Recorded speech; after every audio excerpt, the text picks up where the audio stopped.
하나님께서 우리에게 주시는 말씀은 로마서 10장입니다. 로마서 10장 14절부터 17절까지 말씀입니다. 그런데 사람들은 자기들이 믿은 적이 없는 분을 어떻게 부를 수 있겠습니까? 또 들은 적이 없는 분을 어떻게 믿을 수 있겠습니까? 선포하는 사람이 없으면 어떻게 들을 수 있겠습니까? 보내심을 받지 않았는데 어떻게 선포할 수 있겠습니까? 성경에 기록한 바 기쁜 소식을 전하는 이들의 발걸음이 얼마나 아름다우냐 한 것과 같습니다. 그러나 모든 사람이 다 복음에 순종한 것은 아닙니다. 이사야는 주님, 우리가 전하는 소식을 누가 믿었습니까? 하고 말하였습니다.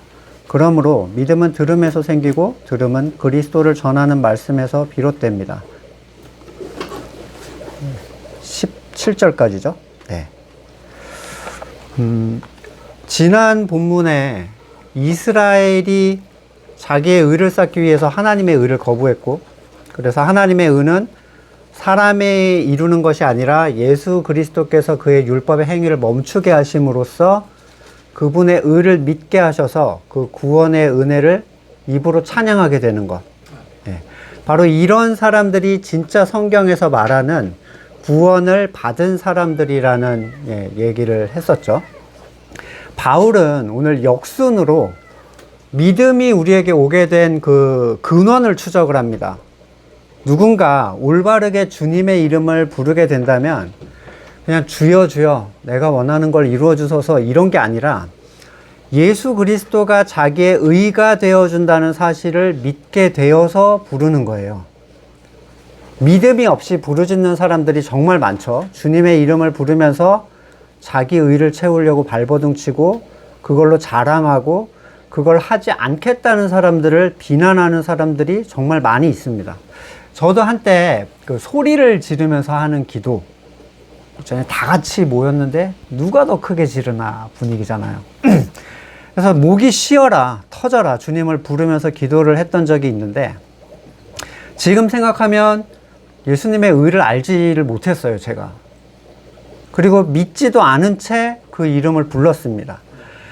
크게 소리치면 더 믿음이 있는 것처럼 느껴지고 성대가 별로 강하지 않은 저에게 목이 쉬었다. 그러면 주님의 이름을 부르다 목이 쉰 거잖아요. 뭔가 이 마음에 뿌듯한 거예요. 목이 갔다 이런 것들을 보면. 지금 생각해보면 내심 내면에 그렇게 나의 몸을 상하는 과도한 모습이 하나님께 전달될 것이다 이렇게 여겼던 것 같아요. 또 애통하는 마음이 없이 금식을 하기도 했죠. 연초에 이때쯤 한번 해주면 묵은 때를 한번 베끼듯이 그렇게 하기도 했어요. 열왕기상 18장 27절에 한낮이 되니 엘리야가 그들을 조롱하며 말했다.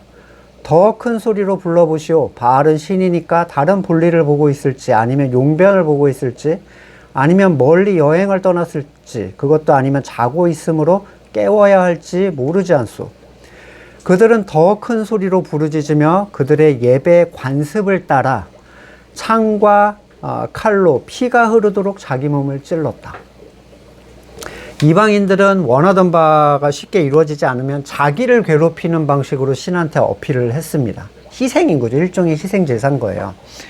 열왕기 하 17장 29절에 그러나 각 민족은 제각기 자기들의 신을 만들어 섬겼다. 그래서 각 민족은 그들이 살고 있는 성읍 안에서 만든 신들을 사마리아 사람들이 만든 산당 안에 가져다 놓았다.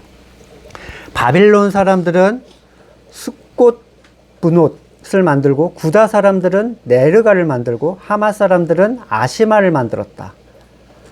아와 사람은 니파스와 다르닥을 만들었고 수알바임 사람들은 자기들의 신인 아드람멜렉과 아남멜렉에게 그들의 자녀를 불살라 바치기도 하였다. 그러면서도 그들은 주님을 공경하기도 하였다.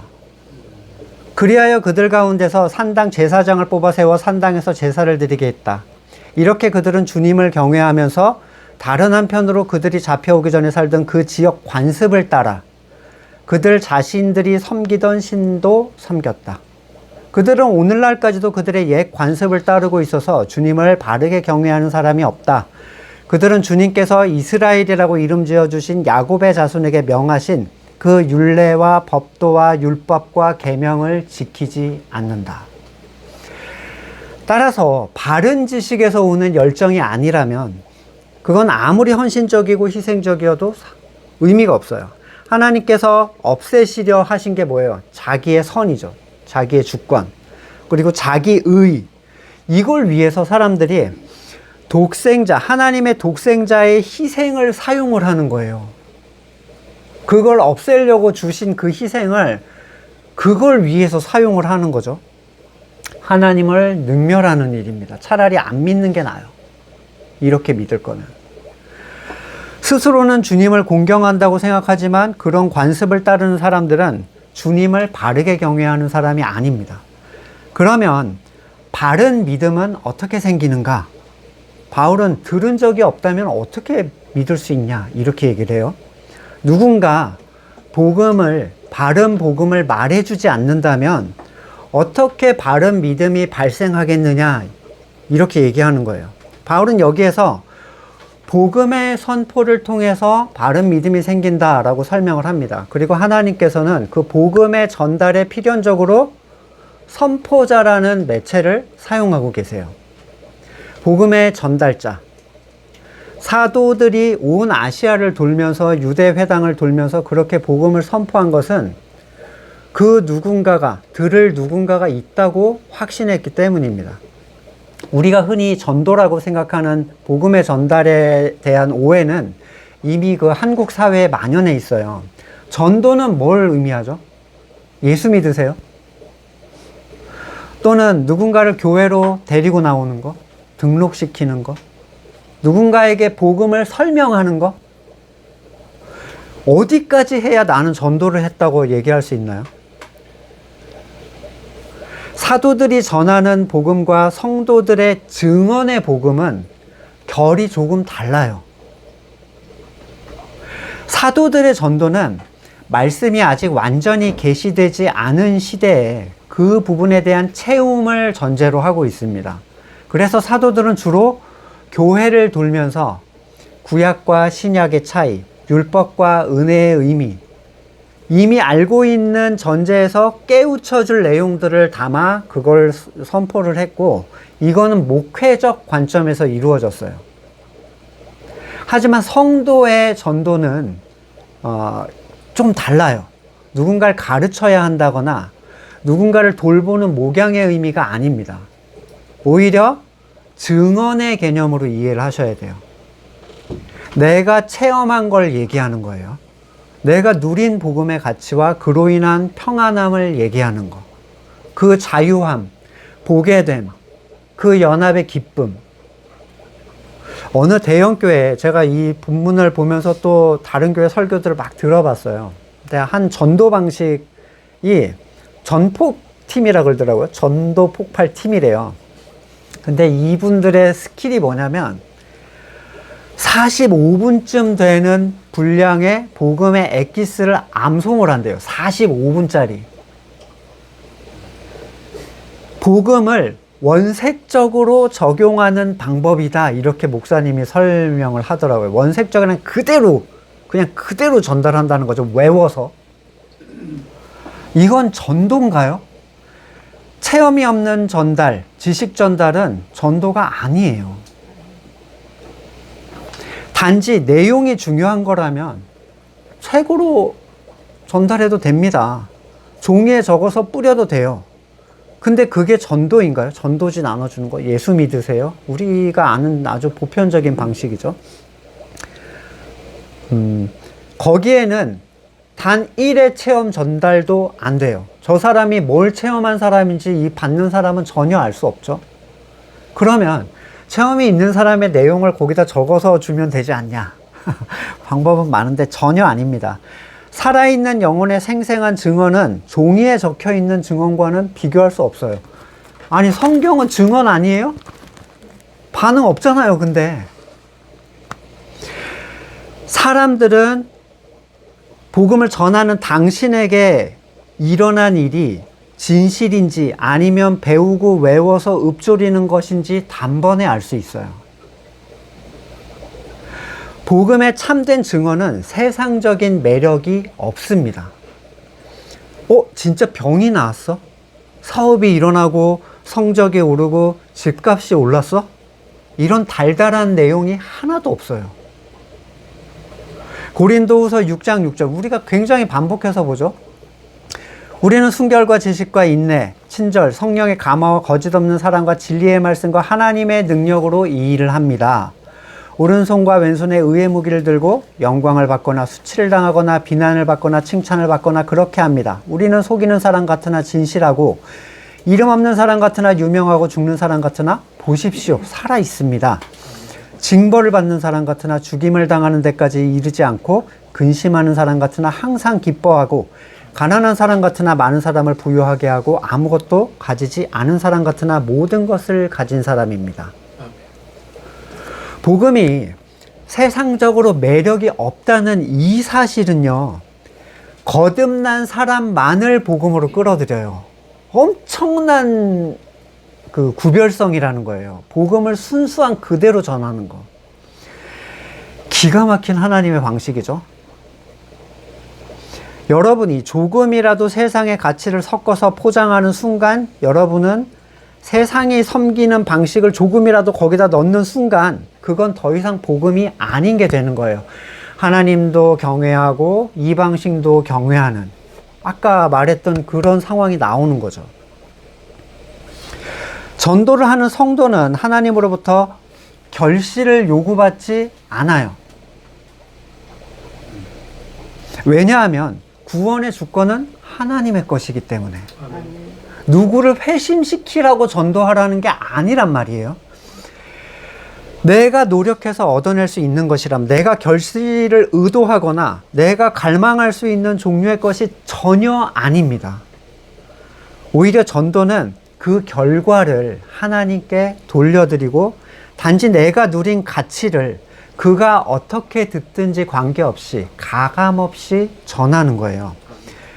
요한복음 12장 9절, 유대 사람들이 예수가 거기 산다는 것을 알고 크게 떼지어 몰려왔다. 그들은 예수를 보려는 것만이 아니라 그가 죽은 사람들 가운데서 다시 살리신 나사로를 보려는 것이었다. 그래서 대제사장들은 나사로도 죽이려고 모의하였다. 그것은 나사로 때문에 많은 유대 사람이 떨어져 나가서 예수를 믿었기 때문이다. 나사로는 어떤 전도의 얘기도 한 적이 없어요. 그냥 그 존재 자체가, 살아난 그 존재 자체가 말이 필요 없는 증언입니다. 그가 살아났다는 사실이 이 일을 행하신 예수를 믿게 만들었어요. 살아있는 사람은 그 존재만으로 힘이 있습니다.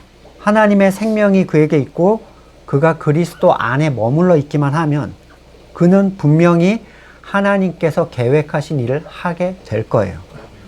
사도행전 9장 29절 우리는 하나님께서 모세에게 말씀하셨다는 것을 알고 있다. 그러나 그 사람은 어디에서 왔는지 우리가 알지 못한다. 그가 그들에게 대답했다. 그분이 내 눈을 뜨게 해주셨는데도 여러분은 그분이 어디서 왔는지 모른다니 참 이상한 일입니다. 전도에서 중요한 것은 그 눈뜸의 사건이 나한테 있었냐는 거죠. 그거면 충분합니다. 다른 게 보이기 시작한다. 이게 엄청난 증언인 거예요. 근데 그게 없다면 도대체 뭘로 증언을 합니까? 아무것도 못 보는데 야 이렇게 설명해. 45분 동안 이거 외워서 얘기해. 증인은 되는 거예요. 그냥 하나님의 허락하신 은혜를 체험하면 증인이 됩니다. 되어야 한다는 게 아니에요. 요한복음 14장 11절 내가 아버지 안에 있고 아버지가 내 안에 계시다는 걸 믿어라. 믿지 못하겠거든 내가 하는 그 일을 보고서라도 믿어라. 내가 진정으로 너에게 말한다. 나를 믿는 사람은 내가 하는 그 일 그도 할 것이요 그보다 더 큰 일도 할 것이다. 그것은 내가 아버지께로 가기 때문이다. 전도는 예수님께서 우리에게 일으키신 그 일을 누군가에게 일으켜요. 메시아 되심을 묻는 요한의 제자에게 예수님께서 이렇게 대답을 하십니다. 마태복음 11장 4절 예수께서 그들에게 대답하셨다. 가서 너희가 듣고 본 것을 요한에게 알려라. 무슨 일을 하셨다고요? 눈먼 사람이 보고, 다리 저는 사람이 걸으며, 나병 환자가 깨끗하게 되고, 듣지 못하는 사람이 들으며, 죽은 사람이 살아나며, 가난한 사람이 복음을 듣는다. 저는 체험적으로 너무 많이 봤어요. 그러한 체험이 있는 사람들이 모인 거잖아요, 지금. 단 한 명도 엄마가 가니까 따라오거나, 남편이 가니까 따라오거나, 이런 사람이 없잖아요. 서로를 확인하면서 하나님께서 부르신 사람들이 있다는 것에 놀라고 확신하지 않습니까? 어디서 이런 사람들이 나타났을까요? 제가 한 일이 아닌데. 왜냐하면 저는 이런 걸 의도해 본 적이 한 번도 없어요. 심지어 이렇게 될 거라고 생각해 본 적도 없습니다. 이런 일을 지향해 본 적도 없고 배워 본 적도 없어요. 제가 이렇게 할 리가 없다는 사실은 제가 제일 잘 압니다. 여러분도 그렇지 않으신가요? 그럴 리가 없잖아. 나는 이런 사람이 원래 아니잖아. 근데 그런 사람들이 이렇게 모여 있잖아. 근데 세상은 이런 일에 전혀 감격하거나 반응하지 않아요. 기가 막힌 일이죠. 스데반은 수많은 사람들에게 하나님의 복음을 말했죠. 돌로 쳐 죽임을 당했습니다. 단 한 사람도 회심하지 않았어요. 전도한 사람이 없는 건가요? 스데반은? 전도는 성도에게 결과물을 요구하지 않습니다. 신대원 면접 때 총장이 있었어요. 여자 총장이 있었는데 가족의 구원에 대해서 물어본대요. 가족은 다 예수 믿냐? 근데 안 믿는 사람이 꽤 있잖아요. 오히려 실제로 거듭난 사람일수록 더 안 믿어요, 가족이. 근데 믿지 않습니다라고 하면 가족 구원도 못하면서 무슨 네가 사역자를 한다고 하냐고 면접에서 탈락을 시켜버린대요. 황당하시죠? 반성경적이죠. 완전 반성경적이에요. 그분한테 걸렸으면, 저는 어차피 기독교 가족 집안에서 태어났기 때문에 뭐 해당 사항은 없었겠지만, 하나님의 영광인 구원의 절대 주권, 그거를 가져와서 행하지 못했다고 사역자가 아니라는 얘기를 한다는 게 이게 가당한 얘기인가요? 여러분이 누군가 회심시키는 것은 절대로 명령된 게 아니에요. 오히려 그런 명령은 사탄적입니다. 네가 구원의 주권을 가져와. 네가 쟤를 회심시켜야 돼. 네가 구원을 이뤄내라. 자기가 찍어놓고 기도하면 회심한다라는 그런 사람들을 제가 본 적이 있어요. 자기의 기도의 응답, 자기의 기도의 열정, 끊이지 않는 간구, 거기에 대한 성취. 무슨 전도왕들이 있잖아요. 고구마 전도왕, 진돗개 전도왕. 타락한 세상에서 전도의 개념을 바꿔서 무슨 영업사원처럼 만들어놔 버렸어요. 누가 많이 데려오나. 상 주고. 금을 줘요. 금송아지 같아. 한 돈, 두 돈 막 주더라고요. 이렇게 몇 돈짜리 주고. 하나님의 주권을 바로 아는 목회자에게 배운 사람이겠어요, 그게? 바르게 전하는 사람이 없다면 어떻게 바른 믿음을 가지겠는가? 그 얘기를 하는 거예요. 바르게 전하는 사역자가 많지 않은 현실이죠. 사역자가 되는 일 자체에서 이미 섣불리 선택하는 경우가 굉장히 많습니다. 대형교회가 목회자가 되는 걸 꿈꾸고 들어오는 친구들도 굉장히 많고요. 이제 한물 간 직종이 됐죠. 뭐 성도들은 다 떨어지고 교회가 무너지고 있으니까, 건물교회들. 또 뭔가 자신이 하는 모든 일이 막히면 하나님이 나를 부르신다라고 찾아오는 사람도 있고, 신비로운 체험을 해서 목회자가 되겠다고 들어오는 사람도 있고요. 가끔 드물게 거듭나서 들어오는 사람도 있어요. 근데 말씀은요, 은사예요. 교회를 위하여 교회에 대언할 사람을 선포하는 자로 부르심을 받아야지 거듭났다고 목회자가 되는 게 아니란 말이에요. 부르심이 아니라 스스로 들어온 사람은 받은 말이 없기 때문에 자기가 뭔가를 계속 전달해 줘야 됩니다. 거듭났다 하더라도. 그 지체가 아닌데 그 지체의 역할을 자기가 해야 되잖아요. 거기 들어가 버렸으니까. 근데 그런 말씀을 받고서 바른 믿음을 향할 수 있겠냐는 거예요. 그 목회자가 아무리 거듭났어도. 거듭난 모든 사람을 부르신 게 아닌데 거듭남의 감격과 충격이 너무 커서 나를 사역자로 부르셨다라고 착각하기가 너무 쉬워요. 근데 나눠줄 말씀이 없죠.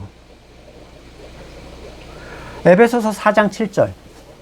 그러나 하나님께서 우리 각 사람에게 그리스도께서 나눠주시는 선물의 분량을 따라서 은혜를 주셨습니다. 이 은혜가 뭐냐면, 그러므로 성경에 이르시기를 그분의 높은 곳으로 올라가서 포로를 사로잡으시고 사람들에게 선물을 나눠주셨다. 근데 그분이 올라가셨다고 하는 것은 그분이 땅의 낮은 곳으로 내려오셨다는 걸 말하는 것이 아니고 무엇이겠습니까? 내려오셨던 그분은 만물을 충만하게 하시려고 높은 데로 올라가신 그분입니다. 그래서 그 선물을 어떻게 주냐면 어떤 사람은 사도로, 어떤 사람은 예언자로, 어떤 사람은 복음 전도자로, 어떤 사람은 목사와 교사로 삼으셨습니다. 이유는 성도들을 준비시켜서 봉사일을 하고 그리스도의 몸을 세우게 하려는 것입니다. 진짜 교회가 되게 하기 위해서. 그리하여 우리가 하나님의 아들을 믿는 일과 아는 일에 하나가 되고 온전한 사람이 되어서 그리스도의 충만하심의 경지까지 다다르게 됩니다. 이 선물이 말씀 사역자로 그 교회에 주시는 선물이에요. 그래서 목적이 뭐라고요? 그리스도에게까지 다다르는 장성한 교회가 되게 하기 위해서. 정말로 하나님께서 교회의 선물의 분량을 따라 은혜를 준 선포자라면 당연히 그 말씀을 통해 거듭난 성도가 준비되고 서로 보이지 않는 교회를 위해서 봉사하고 그리스도의 몸된 교회를 바르게 세우게 될 거예요. 그러면 성도 모두가 하나님을 아는 일과 믿는 일에 하나가 되고 온전한 사람이 되어서 그리스도의 충만을 향하여 자라가게 됩니다. 그런 교회를 보지 못한 까닭이 무엇인가? 제가 지금 믿음의 역순을 계속 추적하고 있잖아요. 바울이. 왜 여러분은 이렇게 멀리까지, 동네 가까운데, 그 목사님들이 한 얘기가 있어요. 가까운 교회 다녀라. 동네 가까운 교회 다녀라. 네. 왜 멀리까지 와서 건물도 없는 불편한 곳으로 이렇게 와서 계신가요? 말씀 들으려고 오시는 거잖아요. 보내심을 받았다는데 여러분 왜 주의를 지키고 11조를 하고 주초를 금지시키려고 하죠? 그런 얘기가 성경에 하나도 없는데. 그게 진짜 새 언약의 복음이 우리한테 하는 얘기인가요? 주의를 지키고 11조를 내고 주초를 금지해라. 죄에 대한 부분은 다루지도 않고 그저 착하게 살기를 강조하는 것이 진짜 성경에서 말하는 복음인가? 하나님께서 이루시는 전적 구원이 무엇인지 체험도 없이 사람들을 받아들이기 좋게 꾸며서 얘기하거나 의를 스스로 쌓도록 독려하는 것이 그게 복음인가? 성령이 없이도 가능한 수많은 일들을 만들고 성령이 없이도 가능하다고 말하는 사람들이 진짜 부르심을 받은 선포자냐는 거예요. 보내심을 받지 않았다면 복음을 선포하지 못합니다. 할 수 없어요. 외워도 소용없습니다. 외우고 싶지도 않은 내용이거든요. 이 복음의 내용은. 반대로 복음을 선포하지 않는다면 어떤 사역자가 복음을 선포하지 않아. 그러면 보냄을 받은 사람이 아니에요. 이것은 오직 생명이 있는 거듭난 사람만 판별할 수 있는 내용이에요. 저 사역자가 복음을 얘기하고 있나 아닌가. 왜냐하면 내 양은 내 음성을 듣는다 얘기하셨거든요. 이사야 52장 6절 반드시 나의 백성이 나의 이름을 알게 될 것이다. 그날이 오면 반드시 나의 백성은 내가 하나님이라는 것과 내가 그들에게 말한 하나님이라는 것을 알게 될 것이다. 놀랍고도 반가워라. 희소식을 전하려고 산을 넘어 달려오는 저 발이여. 평화가 왔다고 외치며 복된 희소식을 전하는구나. 구원이 이르렀다고 선포하면서 시온을 보고 이르기를 너희 하나님께서 통치하신다 하는구나. 성을 지키는 파수꾼들의 소리를 들어봐라. 그들이 소리를 높여 기뻐하며 외친다. 주님께서 시온으로 돌아오실 때 오시는 그 모습을 그들이 직접 눈으로 볼 수 있을 것이다. 너희 예루살렘의 황폐한 곳들아 함성을 터뜨려라. 함께 기뻐 외쳐라. 주님께서 당신의 백성을 위로하셨고 예루살렘을 속량하셨다. 주님께서 모든 이방 나라들이 보는 앞에서 당신의 거룩하신 능력을 드러내시니 땅 끝에 있는 사람들은 모두 우리 하나님의 구원을 볼 것이다. 어떤 분들은 복음의 소식을 전하는 목사에게 감사를 표시하고 고마워하시지만 어떤 사람들은 이단이라고 욕을 해요. 이단이래요. 네. 고린도후서 2장 15절 우리는 구원을 얻는 사람 가운데나 멸망을 당하는 사람 가운데나 하나님께 바치는 그리스도의 향기입니다. 그러나 멸망을 당하는 사람들에게는 죽음에 이르게 하는 죽음의 냄새가 되고 구원을 얻는 사람들에게는 생명에 이르게 하는 생명의 향기가 됩니다. 누가 이런 일을 감당할 수 있겠습니까? 보내신 사람만 감당하는 거예요.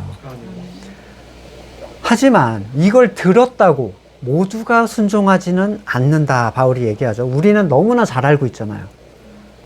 몰라서 순종하는 게 아니에요. 저는 신비롭게 생각하는 일이 있는데 제가 거듭나고 독일에서 한 4년 있었고 한국에서 신학교에 있다가 첫 사역지 임지의 얘기예요.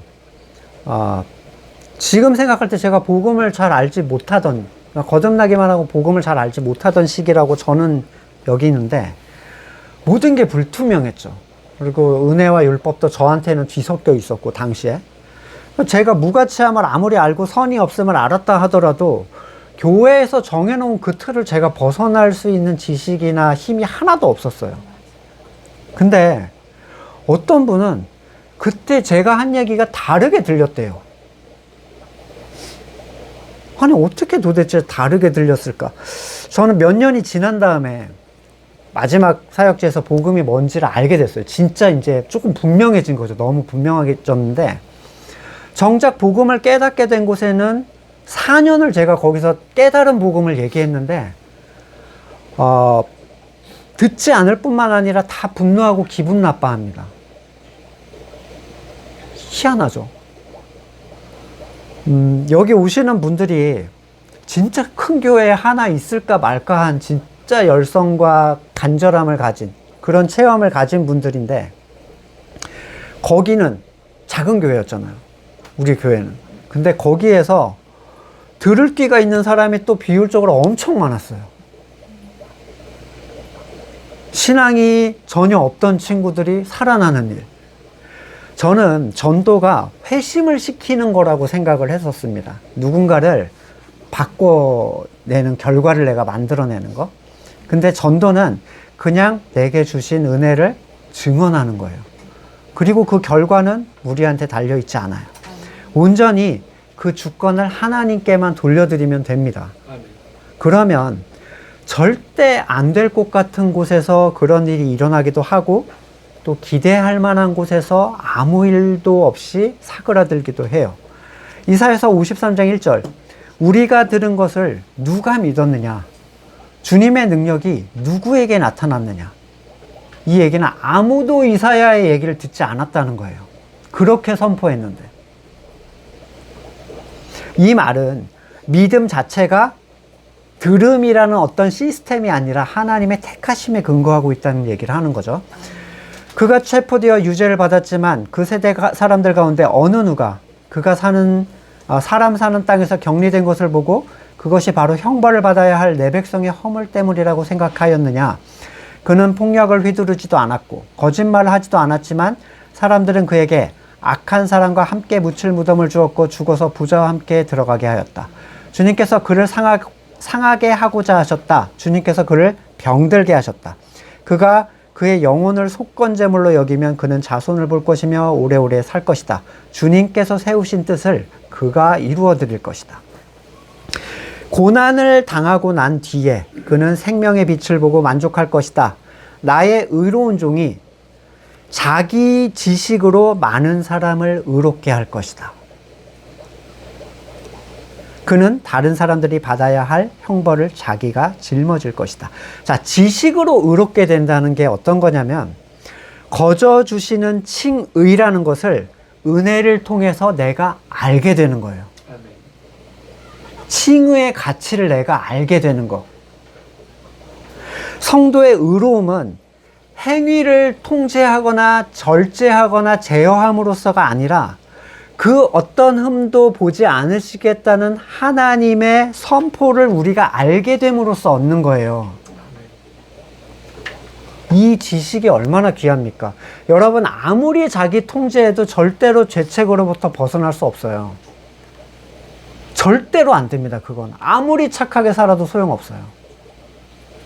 오직 그리스도의 은혜를 아는 지식, 이게 우리를 의롭다고 해주는 거예요.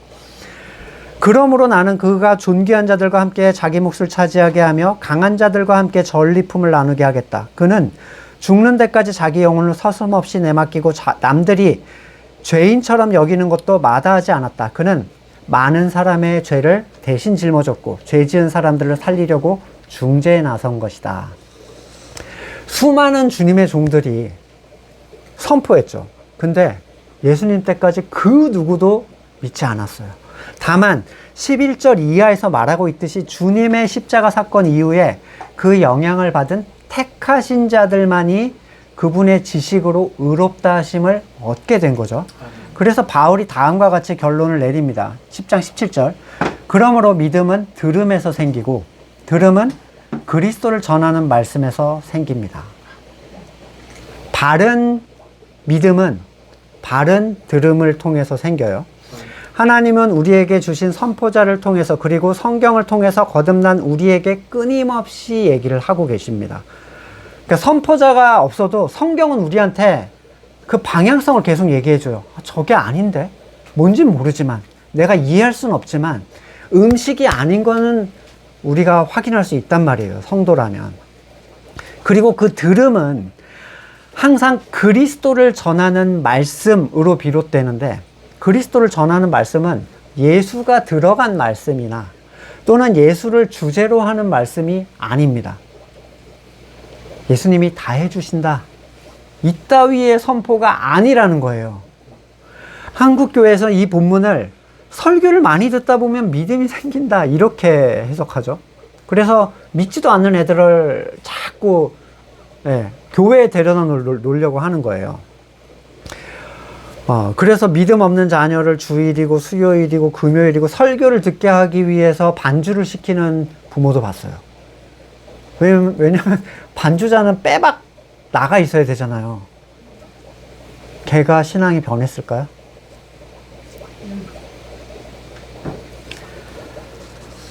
우리가 아는 그 수많은 건물교회 신앙인들이 정말 믿음이 있던가? 자기 선과 자기 의에 폭주하는 그 사람들이 아무리 많은 설교를 들어도 소용이 없는 까닭은 첫째로 설교는 거듭남의 수단이 아니라 거듭난 사람에게 깨움을 주는 수단이기 때문이에요.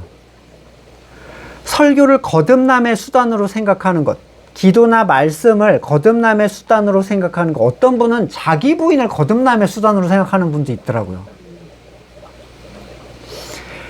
완전 지식 없는 신앙이죠. 성도에게 주어진 모든 은혜의 수단들이 있잖아요. 이건 하나님의 전적 택하심에 의해서 거듭난 사람들에게 주시는 온전한 교회가 되게 하시기 위한 수단이지 거듭나게 하시기 위한 수단이 아니에요. 그런데 사람들은 거듭나지도 않은 사람에게 설교를 들려줍니다.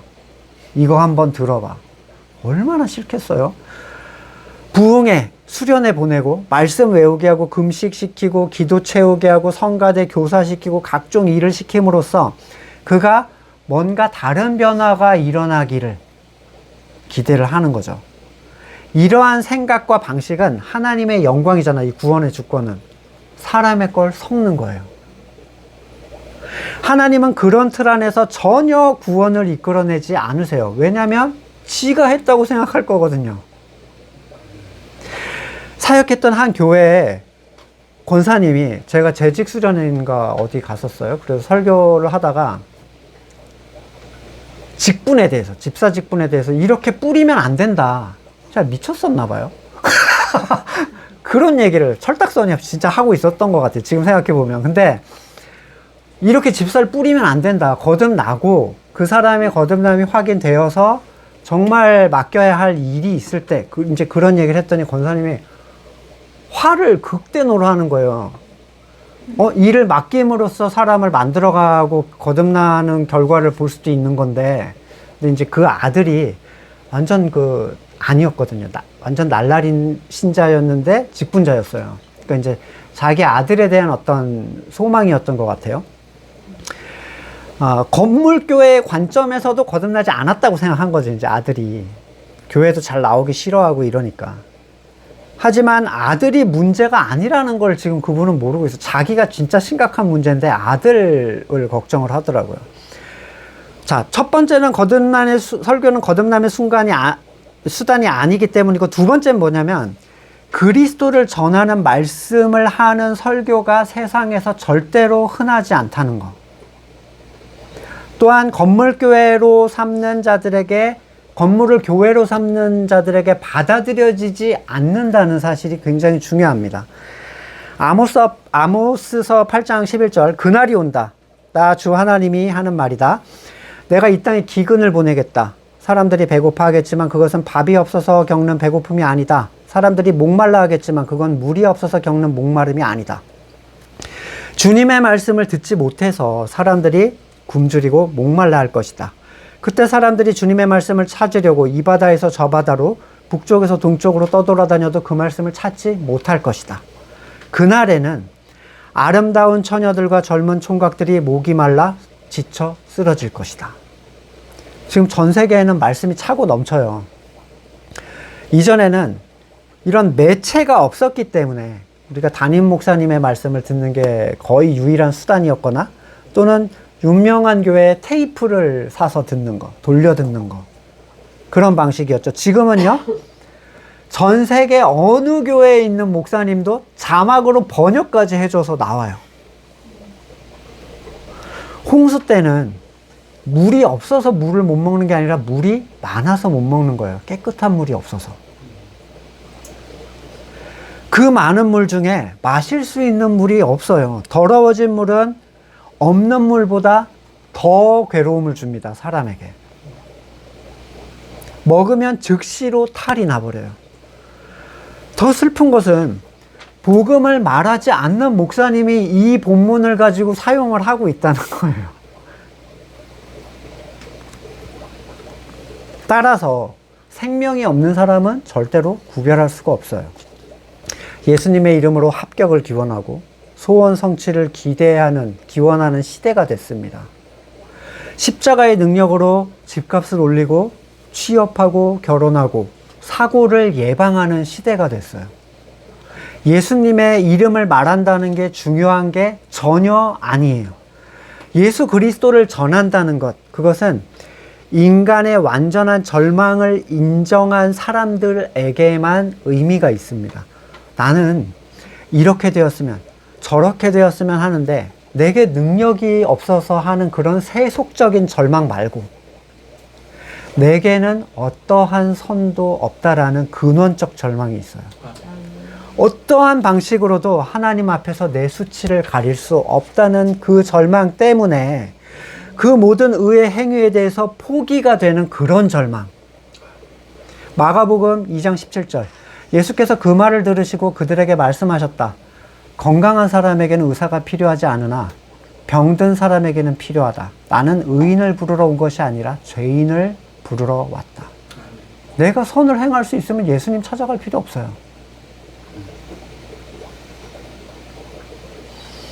예수님께서 부르러 오신 죄인은 내게 죄도 있다고 고백하는 사람이 아니에요. 내게는 죄밖에 없다고 고백하는 사람들. 그걸 해결하기 위해 아무것도 할 수 없다고 고백하는 사람, 바로 이 광야에 끌려 나온 사람들. 이 사람을 대상으로 하는 설교가 그리스도 예수를 전하는 말씀입니다. 그 절망하지 않은 사람들에게 이런 설교는 어떤 의미가 될까요? 정죄감과 세속적 절망을 줘요. 예수 그리스도를 믿다가는 아주 내 인생이 망가지겠구나. 두려움을 주는 거죠. 자, 내가 열심히 구하던 내 소원이 있어요. 또는 내가 의를 쌓기 위해서 열심히 내 몸을 갈아넣던 어떤 일이 있습니다. 근데 설교자가 이렇게 얘기해요. 인간에게는 어떠한 선도 없고 어떠한 선도 행할 수 없습니다. 우리는 세상을 구하고 내 뜻을 구하면서 동시에 하나님의 선을 구할 수가 없어요. 또한 우리가 하는 모든 의를 위한 종교의 일들은 그리스도의 의를 대적합니다. 우리는 오직 믿음을 통해서만 구원을 얻을 뿐 행위를 통해서는 아무것도 할 수 없어요. 행위는 하나님이 우리를 바꾸신 결과물일 뿐이에요. 아니, 내 가족을 위해서, 내 소원을 위해서 헌금도 하고 금식도 하고 구제도 하고 나름 응답도 받았는데 매번 교회에서 몸이 지치도록 일을 성실하게 해왔고 자비량 선교, 해외 선교를 1년에 2번씩 갔는데 이런 설교는 한순간에 그를 그리스도의 은혜의 가치도 모르는 존재로 만들어버려요. 내가 주의를 어긴 적도 없고 10에 2조씩 해가면서 교회 일에 대해서 한 번도 목사님한테 아니오라고 해본 적도 없는데 사람이 하는 일이 전혀 의롭지 못하다는 얘기를 한다면 이거는 나의 신앙 행위 전체를 다 부정해버리는 일이 됩니다. 사람이 만든 건물교회에서는 자기 선을 거부하고 그리스도의 의를 향하는 사람을 놔둘 데가 없어요. 자꾸 영향을 끼치거든요. 불편하게 만드는 거예요. 자기들이 쌓아놓은 걸 이 사람들이 자꾸 무너뜨려요. 이 몇 명 되지도 않는데. 복음은 사람의 모든 선과 의를 다 부정해요. 조금도 양보하지 않습니다. 결국 그는 그러한 곳에서 따돌림을 당할 수밖에 없어요. 그래서 여기에 모이신 거잖아요. 반대로 이러한 그리스도를 전하는 복음이 있는 곳에 자기 선과 의를 구하는 사람은 따돌림을 당할 수밖에 없어요. 연합이 안 되는 거예요.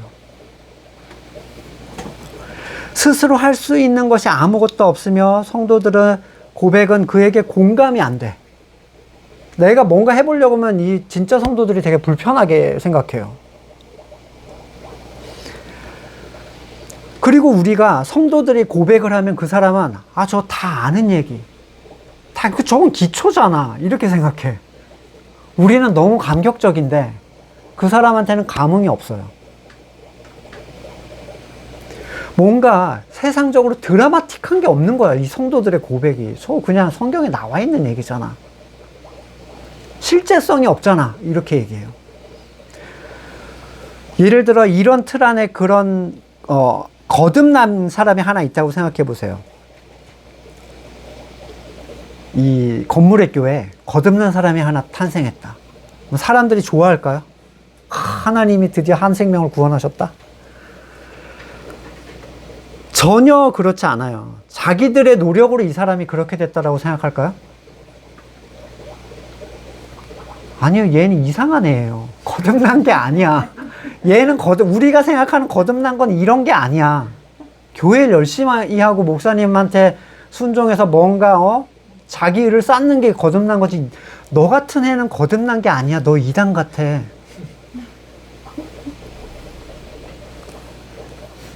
진정 거듭났다면 교회 일이나 열심히 하면서 시키는 대로 사람의 의를 함께 쌓아주기를 원했는데 도움이 되지 않을 뿐만 아니라 자기를 오히려 정죄하고 불편하게 만들어버려요.